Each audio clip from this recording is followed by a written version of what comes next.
ಏನ್ ಅನ್ಕೊಂಡಿದ್ಯಾ ನೀನು? ಏನ್ ಮಾಡ್ತಾ ಇದೀಯ ಪಾರಯ್ಯ? ಇವೆಲ್ಲ ಚೆಕ್ ಮಾಡಿದ್ರೆ ಏನ್ ಮಾಡ್ತಾ ಇದ್ಯಾ? ಅವಾಗಲೇ ಇದಾಗಿಲ್ಲ, ನೀವು ಫೋನ್ ಮಾಡಿ ಇವ್ರಲ್ಲ ಅಷ್ಟೊಂದು ಕಾಲ್ಗೆ ದುಡ್ಡು ಕೇಳ್ತಾರೆ. ಏನ್ ದುಡ್ಡ ರೈತರು? ನಿಮಿಷ ತಡಿ, ನನ್ಗೆ ಒಂದೇ ಒಂದು ವಿಟ್ನೆಸ್ ಕೊಟ್ರೆ ನಾನು ಸಸ್ಪೆಂಡ್ ಮಾಡೋದು ನನ್ನ ಜವಾಬ್ದಾರಿ. ಕೊಟ್ಟಿದ್ದೀನಿ ನೋಡಿ. ಅಲ್ಲ ಕೊಟ್ಟಿರೋದಲ್ಲ, ಚೆಕ್ ಲಿಸ್ಟ್ ಮಾಡಿಕೊಂಡು ಕೂತವ್ರೆ. ಒಂದು ನಿಮಿಷ, ಅನಂತರಮಣ ಹೇಳ್ತಿರಂತ ಕಂಪ್ಲೇಂಟ್ ನ ತಗೊಂಡು ಎಂಕ್ವೈರಿ ಮಾಡ್ಬಿಟ್ಟು ಆತರ ಇದ್ರೆ ನನಗೆ ನೋಟಿಸ್ ಕೊಟ್ಬಿಟ್ಟು ಅವನೇನಾರ ಆ ತರ ಕಂಡಲ್ಲಿ ಸಸ್ಪೆಂಡ್ ಮಾಡ್ರಿ. ಇಲ್ಲ ನೋಡಿ ನೋಡಿ, ಯಾಕೆ ಮಾಡಿಲ್ಲ? ಚೆಕ್ ಲಿಸ್ಟ್ ತಗೊಂಡು ಯಾಕೆ ಮಾಡಿಲ್ಲ? ಎಷ್ಟು ದಿನ ಬೇಕ್ರಿ ಮಾಡಕ್ಕೆ? ಇದಾದ್ಮೇಲೆ ಒಂದು ವಾರದ ಮೇಲ್ಪಟ್ಟರು ಕೊಟ್ಟವರು ಖಾತೆಗಳಾಗಿದೆ. ಏನ್ ಮಾಡ್ತಾ ಇದೀವಿ? ಏನ್ ಮಾಡ್ತಾ ಇದೀಯ ಪಾರಯ್ಯ? ಇವೆಲ್ಲ ಚೆಕ್ ಮಾಡಿದ್ರೆ ಏನ್ ಮಾಡ್ತಾ ಇದ್ಯಾ? ಏನ್ ಅನ್ಕೊಂಡಿದ್ಯಾ ನೀನು?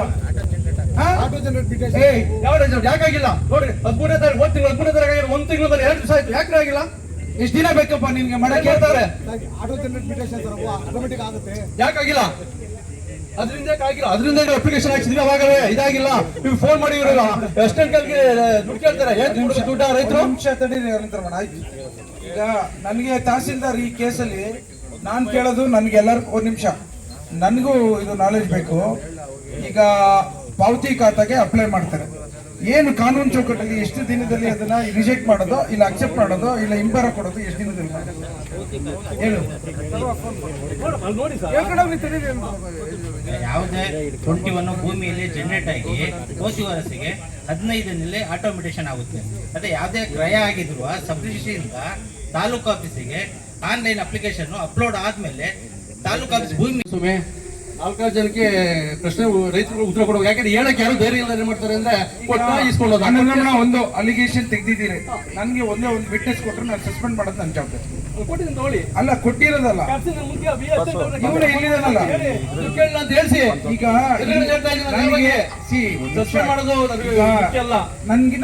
ನನ್ಗೆ ಇದು ಕುಣಿಗಲಲ್ಲಿ ಅಧಿಕಾರಿಗಳು ದುಡ್ಡು ತೆಗೆದುಕೊತಾ ಇದಾರೆ ಅಂದ್ರೆ ನಾನು ಸುಮ್ಮನೆ ಇರ್ಲಿಕ್ಕೆ ಆಗಲ್ಲ. ನನಗೆ ಇದು ಎಂಕ್ವೈರಿ, ಈಗ ತಹಸೀಲ್ದಾರ್ಗೆ ಒಂದು ಇನ್ಸ್ಟ್ರಕ್ಷನ್ ಕೊಡ್ತಾ ಇದೀನಿ. ತಹಸೀಲ್ದಾರ್ ಅವರೇ, ಸಾಹೇಬ್ರು ನಮಗೆ ಒಂದು ವಸ್ತ್ರಲಿನೇ ಒಂದು ಮಾತು ಹೇಳ್ಬಿಟ್ಟಿದ್ದಾರೆ, ಯಾವ ರೈತರ ಜೇಬಿಗೂ ಕೂಡ ಕೈ ಹಾಕಬಾರ್ದು ಅಂತ. ನಾನು ನಮ್ಮ ಅಧಿಕಾರಿಗಳಿಗೆ ಸೇಮ್ ಡೇ ನಾನು ಮೀಟಿಂಗ್ ತಗೊಂಡು ನೋಡಪ್ಪ ಯಾವ್ದಾದ್ರು ಕಂಪ್ಲೇಂಟ್ ಬಂತಂದ್ರೆ, ಯಾಕಂದ್ರೆ ಸಾಹೇಬ್ರು ಎಷ್ಟು ಪರ್ಫೆಕ್ಟ್ ಇದ್ದಾರೋ ನಾವು ಅಷ್ಟೇ ಪಬ್ಲಿಕ್ ಫಸ್ಟ್ ಕನ್ನಡ, ಇದು ಪ್ರಜೆಗಳ ಆಸ್ತಿ.